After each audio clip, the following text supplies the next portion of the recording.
여러분, 세상을 이렇게 둘로 나누면 어떤 의미가 있을 것 같아요? 자전거를 탈 수 있는 사람과 탈 수 없는 사람, 이렇게 둘로 나눕니다. 이게 별로 의미가 있을까요?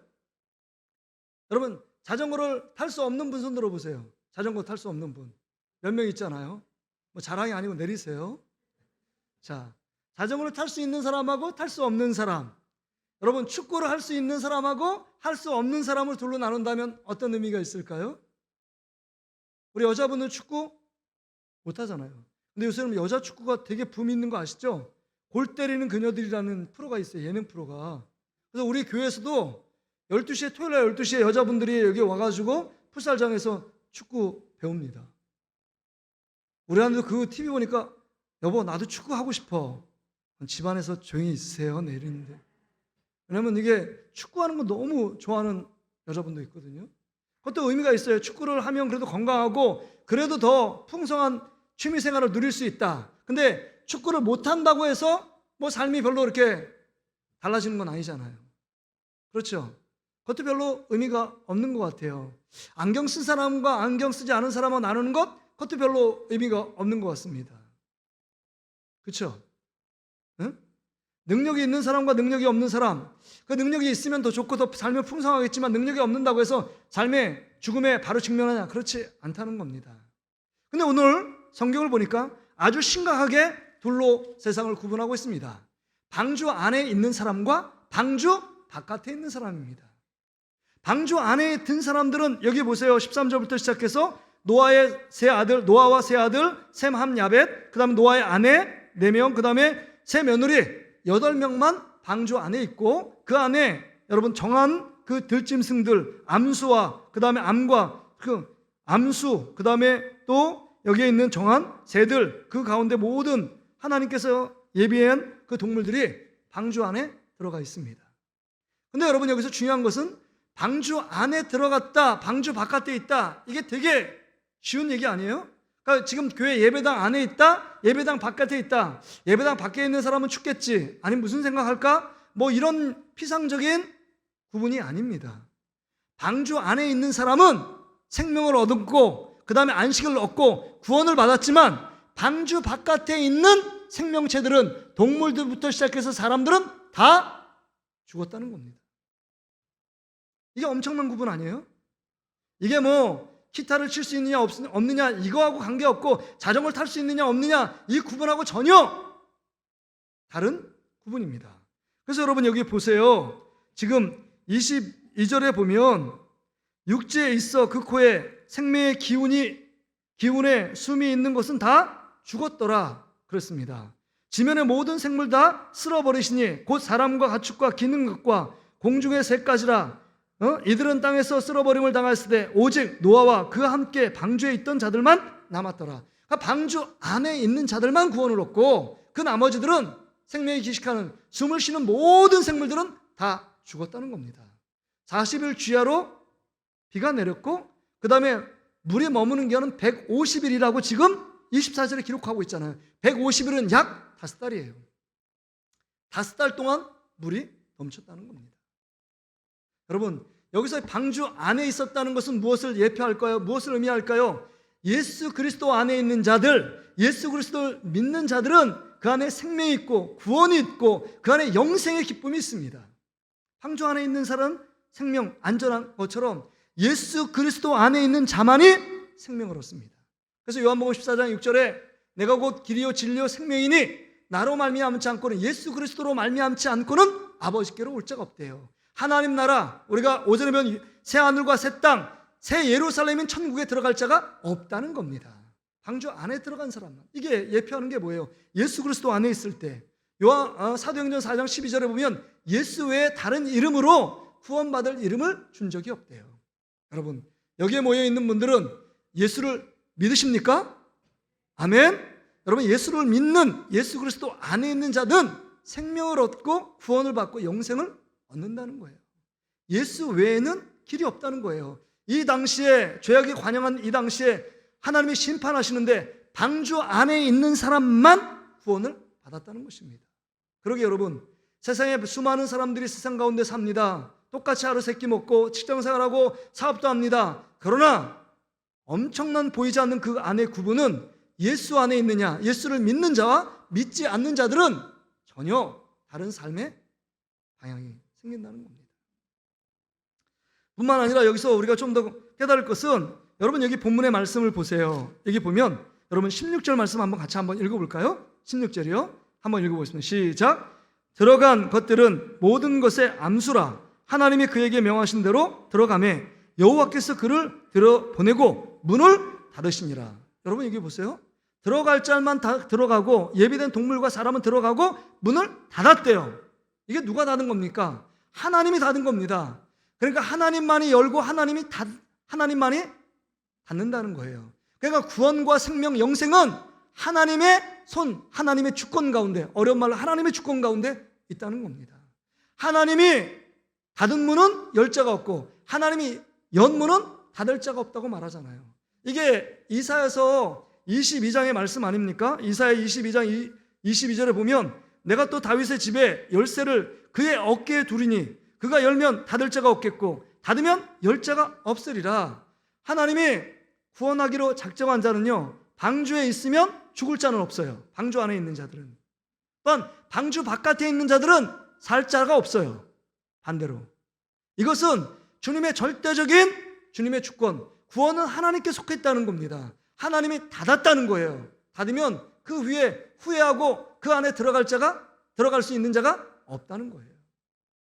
그래서 우리가 요한계시록에 보는 것처럼 계시록 3장 7절에도 보면 빌라델피아 교회의 사자에게 편지하라. 거룩하고 진실하사 다윗의 열쇠를 가지신 이 곧 열면 닫을 사람이 없고 닫으면 열 사람이 없는 그가 이르시되, 이렇게 말해요. 다윗의 열쇠를 가지신 만왕의 왕이신 예수님께서 닫으면 열 자가 없고 그 다음에 열면 닫을 자가 없는 그 권능과 능력으로 우리를 방주 안에서 지키고 보호해 주신다는 겁니다.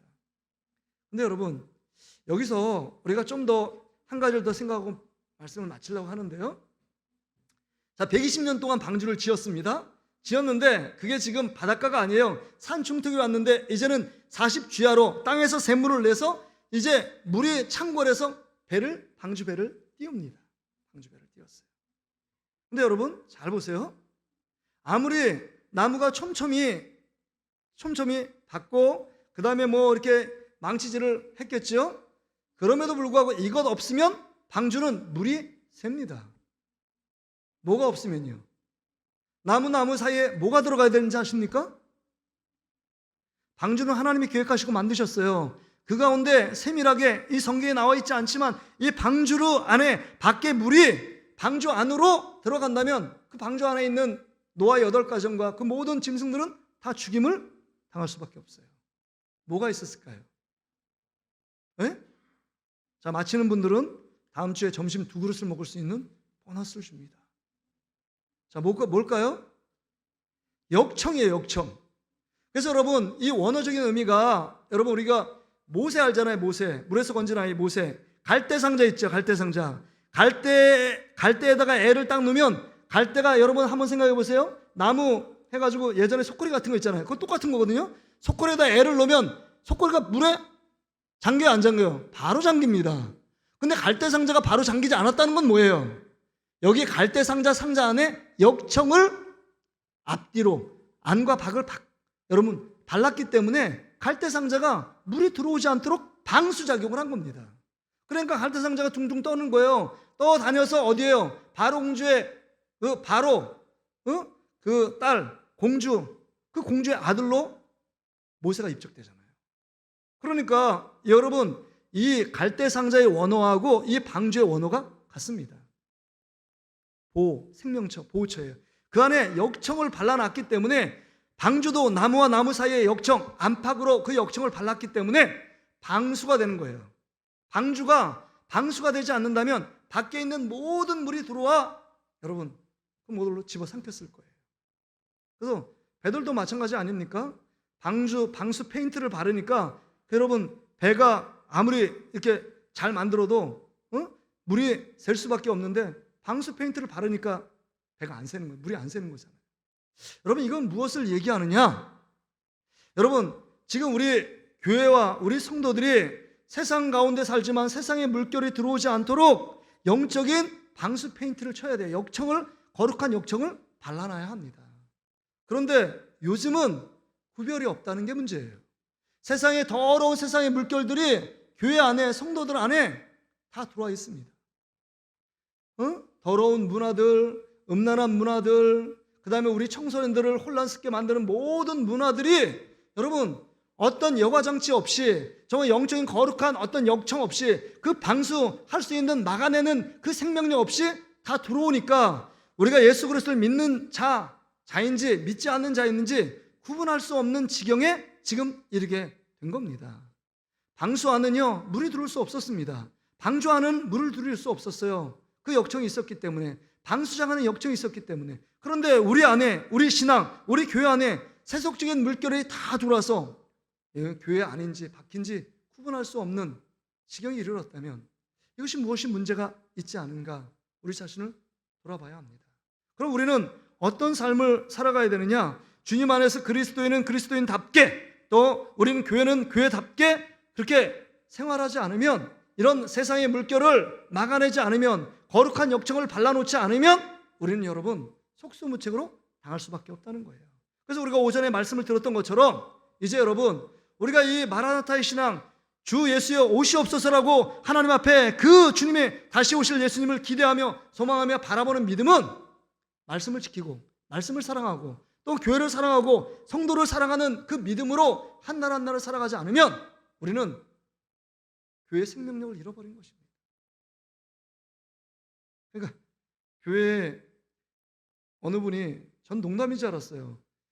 지하철에서 두 명이 막 이렇게 싸우는데 싸워서 너무 시끄러운 거예요. 그러니까 노 할아버지가 좀 시끄러우니까 여기서 싸우지 말라고. 혼자 지금 지하철 탔냐고. 그러다가 계속 싸우는 거예요. 근데 노 할아버지가 열받아가지고 여기가 국회인 줄 아냐고, 여기가 교회인 줄 아냐고, 이런 얘기하는 거죠. 교회나 국회가 동격으로 취급돼요. 여야가 국회의원을 싸우는 것처럼 성도들이 싸우고 다르지 않다는 겁니다. 근데 교회는 늘 예수 그리스도를 통해서 사랑이라고 부르짖으며 하나님은 사랑이라고 말하지만 그 안에 세속적인 물결, 세속적인 생각, 세상적인 가치관, 세상적인 죄악의 물결들 똑같이 들어와요. 그러니까 세상의 복의 개념이나 예수 믿는 사람의 복의 개념은 다 똑같아요. 그러니까 우리는 이 땅 가운데 살지만 세상의 물결들을 다 받아냅니다. 그러면서 우리의 모습이, 우리 예수님이 우리의 볼 때 헐떡거리며 살고 있는 우리의 모습, 간신히 숨을 붙이고 살아가는 우리의 모습들 아니에요? 역청들이 다 그 기능을 못하니까 물이 점점 스며들어서 우리가 하루하루 헐떡이며 살고 있는 우리의 모습 아니냐 하는 것입니다. 하나님의 자녀는 그런 삶이 아니잖아요. 주님 안에서 풍성한 삶, 주님 안에 자유가 있는 삶, 진리를 알지니 진리가 너희를 자유케 한다고, 하나님 말씀이 내 발의 등이요 내 길의 빛이 되어준다. 하나님 이 어둠을 밝히고 우리 안에 정말 안전하고 가장 강력한 주님의 은혜로 우리를 보호하시고 인도하시는 그 주님이 계신데도 불구하고 우리 삶의 모습은 어떤가 하는 겁니다.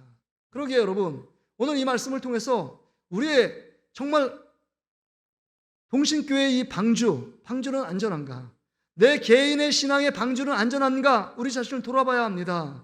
곳곳에 숭숭 구멍이 뚫려서 전혀 세상의 물결을 그 물결을 막아낼 수 없는 영적인 나약함이 우리 안에 있지는 않은가? 우리 자신을 돌아볼 수 있어야 합니다. 이제 방주 안에 정말 생명이 왕성한 것처럼 정말 거룩한 방수 코팅을 해야 돼요. 세상의 죄악의 물결을 막고. 그래도 주님 안에서 다시 한번 거룩한 모습을 살아가도록 우리가 하나님의 말씀, 그 다음에 성도를 사랑함으로 우리가 견고히 서 있지 않으면 여전히 우리는 속수무책으로 당할 수밖에 없다는 겁니다. 그렇다고 해서 여러분 세상과 담을 쌓고 세상을 단절하라, 그런 건 아니잖아요. 우리 세상에서 시장도 가고 직장생활도 하고 사업도 다 세상과 어울려 삽니다. 그들이 예수 믿는 사람이든 믿지 않는 사람들 구분하고 구분하지 않고 삶을 살아갑니다. 그런데 그럼 세상과 단절될 수 없잖아요. 만약 믿는 자로만 살면 교회 안에 이렇게 살아야 되겠죠. 근데 그것은 올바른 삶이 아니라 그랬잖아요. 그래서 여러분, 여기 본문에 보면 창문도 있고 문도 있습니다. 방주 안에는 창문도 있어요. 문도 있고. 창문을 통해서 밖을 바라보는 거죠. 밖이 어떤지를 보는 거예요. 그럼에도 불구하고 창문을 다 열어놓거나 문을 열어놓으면 안 된다는 거죠. 들여보낼 걸 들여보내고 문을 닫아야 될 것을 닫는 그런 필터, 여과가 우리의 삶 가운데 있어야 된다는 거예요. 하나님 말씀을 통해서 이거는 안 돼, 이것은 돼, 이런 기준, 이런 여과 장치가 우리 안에 있어야 한다는 겁니다. 그럴 때 우리가 성도가 성도답고 교회가 교회다운 기능을 발휘할 수 있다는 겁니다. 그러기 여러분, 먼저 우리가 하나님께 감사할 것은 우리 안에 방주 안에 들어와 있다는 것. 그래서 방주 안에 들어와 있지만 우리 안에 믿음이 연약해지고 세상과 타협하는 것들은 이 거룩한 역청을 여러분 그 방주 안에 바르지 않았기 때문입니다. 이제 믿음으로 우리 말씀 안에서 세상의 물결들을 다시금 제어하고 우리의 믿음으로 우리의 방파제를 통해서 우리의 다음 세대 우리 자녀들을 믿음 안에 잘 걸러내고 보호해 줬다가 영적인 인큐베이터를 잘 설정했다가 그 아이들이 믿음 안에서 자랄 수 있도록 그 기간을 보호하고 인도해 주는 겁니다. 그리고 그들이 믿음의 본을 보이고 그들에게 영적인 도전을 주고 영적인 자극을 줘서 하나님이 원하시는 그런 삶들을 살아갈 수 있도록 만들고, 그로 말미암아 우리 다음 세대가 우후죽순 세워져 정말 우리 교회 우리가 하고 있는 일들을 그 다음 세대가 잘 감당하면 얼마나 좋겠습니까? 오늘 이 방주 이야기를 통해서 우리는 정말 우리의 삶을 어떻게 지금 지키고 있는가, 역청이 숭숭 뚫려서 세상의 물결들이 나를 삼키고 집어삼키고 여전히 거룩함, 하나님의 뜻 이거 상관없이 살아가고 있는가, 아니면 진짜 하나님이 원하시는 그 영적인 방주, 정말 거룩한 코팅이 된 그 역청을 잘 바름으로 말미암아 우리 공동체 안에 우리 가정 안에 정말 하나님 주시는 기쁨, 자유함, 만족, 감격 그걸 누리고 있는가, 우리 자신을 다시 한번 점검하는 귀한 시간 되시기를 주의 이름으로 축복합니다. 오늘 이 말씀을 우리 한번 새기면서 같이 한번 기도하기를 원합니다.